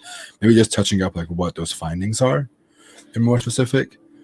Okay. But then again, it depends on the job, because like for some jobs, for the resume, you don't really need it because you just want to show that you have the experience, the security experience, versus like a red teaming, you want to show you have escalated like bugs and use them to do X, Y, and Z, for example. What do you think, Jason? So first of all, like a clean, like if you're gonna go with this clean style, having like a custom font and like this kind of skinny font, you went just from the production side of me, I like it. It's very clean. So I wouldn't add any zhuzh to this. I think that it looks really good as far as like presentation wise, even though you are kind of doing the format of a lot of other resumes, it's very clean looking. So first of all, I like that. That's great. Yeah. One thing with my guys who do SYNAC testing is I have them put one bullet that you don't have in here and about the SYNAC test that you have to do to get in, because it's pretty comprehensive nowadays, the SYNAC test to qualify to even be a SYNAC red teamer. So I have them do like one sentence about like, pass the onboarding test for the SYNAC red team, which included X, Y, and Z type, testing, because it already sets up that that's like a prestigious platform to be a part of, right? Like I think that anybody who passes the SYNAC red team practical and they have you do some code review as well, or at least they used to, right? Like, is already like in a pretty good spot. And then I would add to these bullets a little bit more about what you found, obviously without doxing any clients or anything like that, but the types of vulnerabilities you found on the platform. I know SYNAC has a lot of gamification going on these days, and if you have any of those badges or you're on any of like the leaderboards for certain vulnerabilities or certain projects, you could mention some of that here. I'm not sure if you're doing any of that, but the gamification can be mentioned in here. That's kind of what I noticed is when y'all were going over the last ones, there's like actual specifics on like bug types, and there is none of that in here. Yeah. I mean, it sucks a little bit that you have to kind of name drop vulnerability names that you've done before, right? But it does help, right? Because like, I don't know, like, one guy's apt to a job I was in, not this one I'm in, but the one before, and we had a big problem with like cloud security kind of fundamentals, like, buckets being misconfigured, IAM roles being misconfigured, and he had talked about a bug bounty where he had found some vulnerabilities like that, and like it immediately made a sticky correlation between my brain and this tester, right? And be like, oh, sweet, they have some skills that I want, some of my testers to have on this project. So detail is good, and you can name drop some of the vulnerabilities in there. And I think some of the harder vulnerabilities or the companies you can name, if you've done like public programs, it also sets you aside a little bit more, because like I can say I've found bugs, but it could be all information disclosure stack traces versus saying like I've identified RCEs in the wild, I've identified SSRFs in the wild, or I found XSS that require me to bypass filters and that sort of stuff, especially for like the offensive security pen tests, like red teaming things. They rely on those things a lot more, I feel like, than the security or AppSec engineering, something like that. So it all depends on the role, but it never hurts to have like more specifics on there. But I do like the skills thing right here. I think this is really cool the way you have done it. It's a good way to use the sidebar if you're gonna break it down into column main. Yeah, I was trying to figure out like what, because even if you scroll down, there's so much space under that. I didn't know if it's like filled out. I tried to kind of fill it out, but it's not extremely flush. I mean, it looks like better than like 85-90% of the resumes I get. So like you're not doing bad, man. Like, yeah. I would name these, dude. I would put this on your resume if it's not on there. The fact that you found something in the Department of Defense, you found some stuff in Red Bull. It's a pretty big name. Those two are really, really good names to put on there for your either right here. If you want to make it all one instead of doing SYNAC red team, you can do your bug bounty things, or under here under community involvement, I would name drop identified multiple vulnerabilities in the Department of Defense, including reflected XSS, and then same thing with Red Bull. Or you can say Red Bull and Department of Defense, just to have those two big names, because again, they're gonna look at it and be like, holy crap, this guy has hacked on the government and he's gotten recognized for it. Or Red Bull, same thing, because Red Bull is a huge corporation of their own. Mm-hmm. One thing that we didn't talk a ton about is references, right? Like a lot of places will ask for references for applicants, and so at the bottom of any of these templates that you make, I just use some of this negative space to just say like references and external, like where you have your links here, your website, your GitHub. Like I say like external portfolio or stuff here. I move that to the bottom if you want to like fill in like the bottom space, like as a line that goes all the way across. Also tools, like just looking at your experience, there's probably some more that you're probably missing in here that are good name drops. Yeah. I'm guessing that you've probably, if you've done some red teaming stuff, you've probably worked with like, like Mimikatz standalone or some of the other red teaming type tools. Let's see here. So would you say that in that section, I guess what I didn't want to do is just have like word salad in that section. Yeah. I mean, I think that's the word salad section though, right? Like if it's already started, why not just put everything there that somebody's going to vibe with, Like, yeah. I mean, I know it feels weird to do the word salad kind of stuff, but honestly, if I'm looking at a red team role and I see you've already worked with Bloodhound, I'm like, sweet. Like that's kind of the person I'm looking for. So it's always been beneficial to me, honestly, to put tool usage before. And I'm sure that if you scroll down a little bit, Ben, the YouTube stuff is also really good, because as soon as I see that, I'm gonna go check on like, look, you've gone through Hack the Box. Yeah, this is great. Yeah. Is your Hack the Box on here too? Yeah, I think so. Unless I took it off. So under community. Oh no, it's not. I guess I did. Yeah, I would put that on there because you have done a bunch of boxes on here too. Before we go through this real quick, big shout out to Lana for doing a raid with 300 plus people. Thank you so much. I watched Lana's stream before. Those games, dude, the games she makes are gorgeous. Well, I'm in the gaming industry, so it's nice. Yeah. But yeah, I mean, I think the resume, like going back to your point earlier, it looks gorgeous. I'm kind of jealous. I like the design of it, the whole thing, but I think it's a good start for your resume. But there's some things that I think you still should brag about that you have done, like Hack the Box or bugs you have found, maybe some of your tools and that sort of stuff. Yeah. Okay. So and then the details. Yeah. Yep. Just diving into the details. This is a really, really good resume so far, though. So props to you. Why does it keep doing this on my screen? There we go. Well, thanks. Cool. Yeah, it's not landing me very many interviews, so I figured something was wrong with it. So I gotta.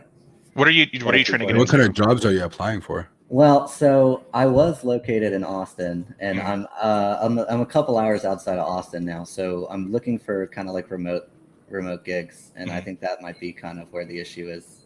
I'm just not running into like a whole lot of people willing to take a chance on someone that hasn't had like a full-time security role working remotely, like not specifically within a team setting. Interesting. Okay. So you work with remote jobs of like pen testing, red team, like offensive security. Right. Yeah, that's kind of what I'm aiming for. Places like Bishop Fox and like TrueSec and all them, I know are hiring a ton of people that are all remote.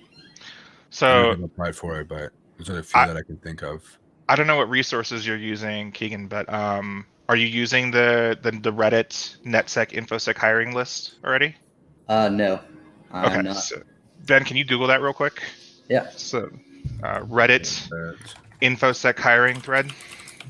So all of you looking for jobs, we're kind of going off on a tangent now, right? But every quarter, NetSec, which is the predominantly biggest InfoSec subreddit on Reddit, does this thing called the hiring thread. And people just spam comments on this thread of hiring different security roles. And it's the best place to go look for jobs for someone like you, right? And then you just got to start talking to these people. There's also several Slacks, which I don't really want to be part of another Slack channel, but honestly, there are several Slacks or Discord, right? But they have solo sections about people hiring, InfoSec engineers or offensive testers and stuff like that. So I know this is one of the best ones I use. If you Google also ShmooCon hiring list as well, Ben. This is one run by Mubix. So here's the 2020 hiring list. I don't think they've done a 2021 because they haven't done the thing yet. But here is the hiring section for ShmooCon, which is like the second most popular conference in North America. And you can get in touch with these people via Twitter and links here. So if you're looking for a role, I would use those two first, and then I can try to find some of the Slacks that I'm a part of that are posting jobs all the time. But other resources for you to try out. Yeah, I mean, I think so far my main point where I've been looking for jobs is through LinkedIn, and it's just Yeah, I think it's LinkedIn hard. is the weird one. I think a lot of Yeah. people apply to those jobs, and Yeah. it just gets spammed with a lot of different like applicants and resumes. Yeah, I mean, LinkedIn is not where I'm going to recruit, honestly, for pen tester jobs. It's LinkedIn is nice to have updated because a lot of the resume systems now, you can forgo actually doing a resume by just using your LinkedIn profile and connecting it via, integration. So that's cool. But as far as like me scouting for people, if I'm scouting for anybody on LinkedIn, it's like a leadership position, not a technical position, usually. Now that there can be some edge cases where you find something via LinkedIn, but I would try the hiring threads. There's like the Red Team Village that's going to come up at DEF CON, and I'm sure they're going to have a sub channel about jobs. Any of the cons, actually, now that have been virtual this year, usually have sub channels about hiring. So get in those. Are you active on Twitter? I'm sure you are because you have YouTube stuff. Yeah, no, I mean, ish. By active, I just kind of like lurk around on it. Okay. All right. But maybe I should be more active there. Also, the conferences itself, when they open up, I know a lot of conferences. I've seen GitLab, Netflix, Lyft, and a lot of them go to these different conferences just to recruit. Like a big part of even when I did NahamCon, half of our sponsors wanted to recruit hackers for roles they had. Like Amazon was one of them. Their ads was like, "Hey, you want to hire people that are in the bug bounty community, do pen testing and that sort of stuff." Like one of their ads literally just said that. So like go to conferences, you meet people that are either HR people or in the marketing department. You can ask them like, "Are you guys hiring? Can you put me in touch with someone? I have experience doing this, and I want to come work for you guys." I think that's a really, really good place to network yourself. Shellicon has a lot of resume hiring things, and AppSec Cali. I don't know if you plan to come to California, but AppSec Cali is huge in recruiting. Same thing with Shellicon. They're very big. That's where they go. The sponsors go there.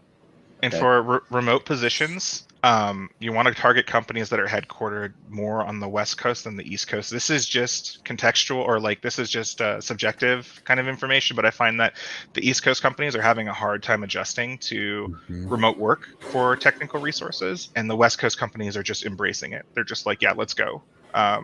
So if you find security consultancies that, if you want to be a pen tester consultancy out of there, or if you want to be an AppSec engineer or an internal pen tester, or whatever company is based out of Washington, California, Oregon, Austin even should be pretty good, honestly. Like Austin's pretty forward facing. I know a ton of really legit hackers in Austin, so yeah. But also one of the things too is that you might have some, in the LinkedIn kind of vein, you might have some success with hooking up with a very specialized recruiter or headhunter for you, basically. The one I know that's really good, and I hate just to like put out one, but his name is Ricky Burke, and he's on LinkedIn, and he specializes in getting security people jobs in the industry. Awesome. And yeah, he's like the only one that I really have like a good feeling about. But yeah, you might be able to hook up with a headhunter on LinkedIn to just say, hey, I need this, because they've got tons of intro jobs as well. So, Dan's in the chat. Dan's in the chat. Someone asked if you should put your bounty amounts on your resume. I don't think you should. Don't do that. Just put you found vulnerabilities. If it's something that's really high impact, and explain you found this high impact bug on this company. But bounty amounts, no one cares. Honestly, I don't think. Yeah. I don't put my bounty amounts or publish my earnings anywhere, honestly. No. It's like I'm just not trying to have that measuring contest, Yeah. Cool. I'm going to ask you also, do you have any questions for us? No, I mean, I got some good notes too. So LinkedIn headhunters, get into the con scene, dial in on the details for vulnerability types, and flush out the skill section. I think cool. Networking is huge, man. I think networking is a big part of like going up that ladder and finding more jobs. And bug bounties make that networking pretty easy because you get to interact with them very directly. So the conference thing of like going to people that are speakers that are from Netflix, from big companies, and just shaking their hands and saying, "Oh, by the way, you're hiring." Even if they're not, and you apply 6 months later for a job, you can drop that email and say, "Oh yeah, by the way, I met you at this conference. I came and said hi to you." I had a lot of people do that for us when they come and apply to HackerOne.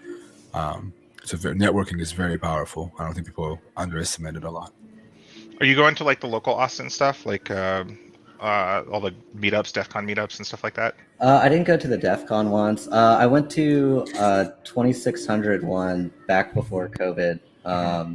So I was kind of around a little bit, but not a lot of it. And now I'm a few hours away. So it might be kind of hard to hit the local ones. But if there's any like larger events, I might go to those. So Austin Hackers is one of the more legit ones out there. Oh, the AHA or? Yeah. And I've been to that, and like you get like random people like HD Moore who show up to Austin Hackers, and you're like, holy shit, that's HD Moore. Like he wrote Metasploit. Like very good networking to be had at that specific one. So cool. Well, Keegan, good luck. Thanks for joining us, dude. Thanks, man. All right, talk to you later. All right, so I think that's all the resumes. I think this was, for me personally, was really helpful just because I haven't touched my resume in like years. I hope I don't have to do it again anytime soon, but at least it gave me some idea of like what to do and what to look for. Yeah. Chat, give it up for Jason at JHaddix. If you don't follow him already, you should definitely go follow him on Twitter. Big shout outs to SXNTix and Drop Now for the 3 subs. I appreciate you both. And a big thank you to Lana for the giant raid we got earlier. But yeah, man, thank you so much. This was a very cool stream. It was pretty long, 2 hours of just looking at resumes. If you're late, you want to see this later, it will be on YouTube as always. And if you have questions, drop them on Discord, drop them on Twitter, add us. And if we can get to it, I would be happy to reply at any point. Other than that, thank you so much, man. Do you want to say anything before I let you go? Do you have any questions for me? No, man. Love the show. Big fan of yours. So, yeah, man, I'm happy to be on anytime. So, I have to still bring you on for live recon, so we can do some recon, and maybe we can do like a bug hunters methodology V5 live. Yeah. That'll be fun, I think. Yeah. But yeah, dude, thanks so much. I appreciate you. Thanks for being here, and I will see you in a short few weeks. I will see you in a few weeks. See you, man. All right, guys. Bye. All right, that's it. I am beat. I'm hungry. I need some food. OX Coat, thank you so much for that raid. Or not raid, sub. I'm a little tired. I haven't had enough coffee. I'm going to see who's online. If there's any small streamers we can show some love to. Or someone do something cool on here, but I don't think anyone's on from my followers list. Optional's on. Let's go say what's up to him. Other than that, I'm out. I'm a little tired, chat. Enjoy this raid with Optional. Optional is a monster at hacking, and I think it will be very entertaining to watch him. All right, I will be back. This week I'm going to randomly stream, I think, because I need to watch some talks. I was going to do it yesterday, but I didn't feel like getting live, to be honest. But go on Discord if you want to come hang out with me later. I'll be around more. I'm going to try and stream more randomly this week so we can watch some talks, because I need some inspo for my upcoming talks at DEF CON. All right, take care. Enjoy your afternoon. Enjoy your evening. Enjoy your morning, wherever you're at. I appreciate you guys for being here. Thank you for all the subs. Thank you for all the love and always being so supportive. I can't thank you guys enough. All right, let's raid. When we get into Optional's channel, we're going to spam some NahamSec emotes. So if you have the emotes, let's spam them. Other than that, take care. I will see you all on the next one. Peace.